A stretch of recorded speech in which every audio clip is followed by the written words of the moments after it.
Nicolas, un bel exemple. Et d'ailleurs, comme Nicolas, Grégoire ne fait pas les choses à moitié. Grégoire ne prend pas le métro, il le vit. Il collectionne, archive et raconte le métro comme personne.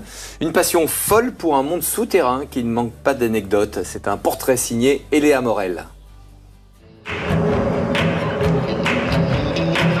C'est l'un des plus vieux au monde. Avec ses 320 stations, le métro parisien regorge de secrets qui n'attendent que d'être révélés. C'est un écosystème en soi. C'est une ville dans la ville, c'est un monde à part. Grégoire, historien et grand collectionneur, est le spécialiste français.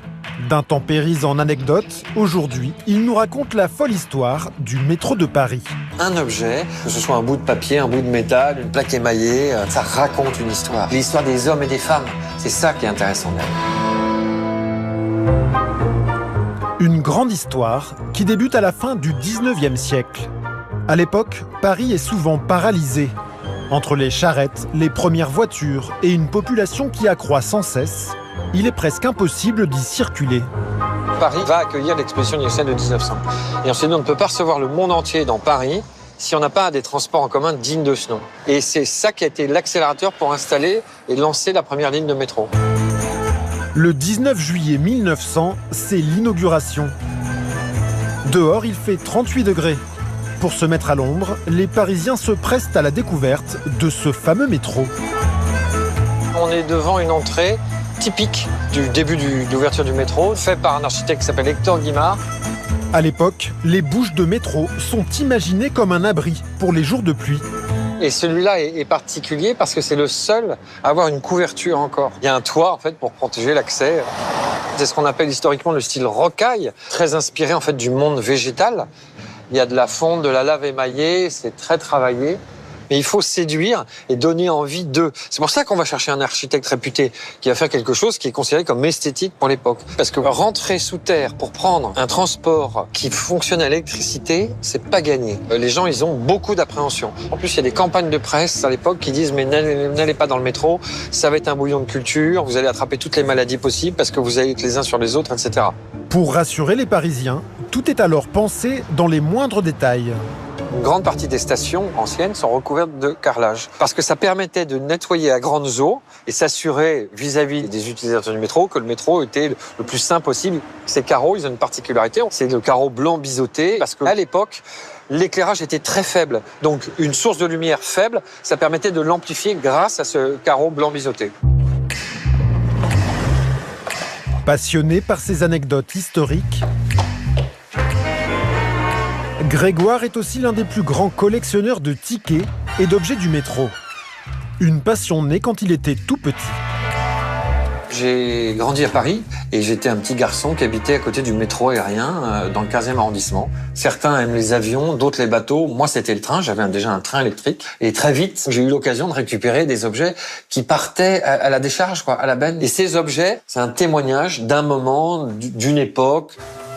Ça, c'est la fameuse pince du poinçonneur. Je suis le poinçonneur des lilas. Jusqu'au début des années 70, quand vous rentriez dans le métro, vous présentez votre ticket. Ce geste-là était fait. Il faisait un trou dans le ticket.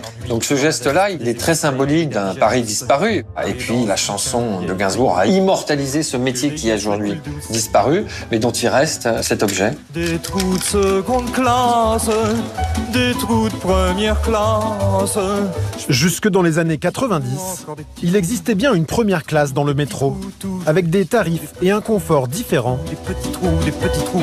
Ça, c'est un ticket de métro de 1900 qui date de l'inauguration du métro. Il a 125 ans. Le début de ma collection de tickets a démarré chez les bouquinistes parisiens. Parce qu'avant, on lisait énormément dans le métro. Donc, il fallait marquer sa page et on utilisait un ticket usagé. Attention à la marche en descendant du train. Après sa mise en ligne, le métro va être de plus en plus fréquenté, jusqu'à atteindre un pic durant la Seconde Guerre mondiale, avec plus de 2 milliards d'usagers par an. C'est 1 milliard de plus qu'aujourd'hui.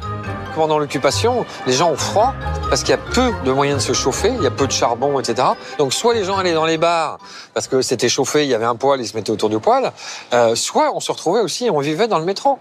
Et le métro, il est à température constante, 14-15 degrés. Donc les gens tenaient salon dans le métro. À l'époque, cette température clémente a même favorisé l'apparition de résidents plutôt inattendus. Il y avait une certaine ligne de métro plus chaude que d'autres. Les grillons ont proliféré. Ils sont arrivés un jour dans une valise sans doute d'un voyageur qui venait du sud de la France. Mais vous entendiez les grillons dans le métro. Et il y avait une association de protection et de sauvegarde des grillons du métro. Les grillons du métro se nourrissaient de déchets et de mégots de cigarettes. Aujourd'hui, leur population a presque disparu. En cause, l'interdiction de fumer dans les lieux publics. Sous terre et dans les airs, le métro de Paris représente plus de 245 km. Mais s'il y a un tronçon à ne pas rater, pour Grégoire c'est bien celui-ci, dans le sud-ouest de Paris. La vue est magnifique, c'est une vraie prouesse architecturale parce que quand le métro, début 1900, sort de terre pour traverser la Seine, on déplace le pont initial, le pont de base, qui n'est pas tout à fait dans l'axe. Et ensuite, on va construire sur un pont un autre pont. C'est vraiment incroyable pour l'époque.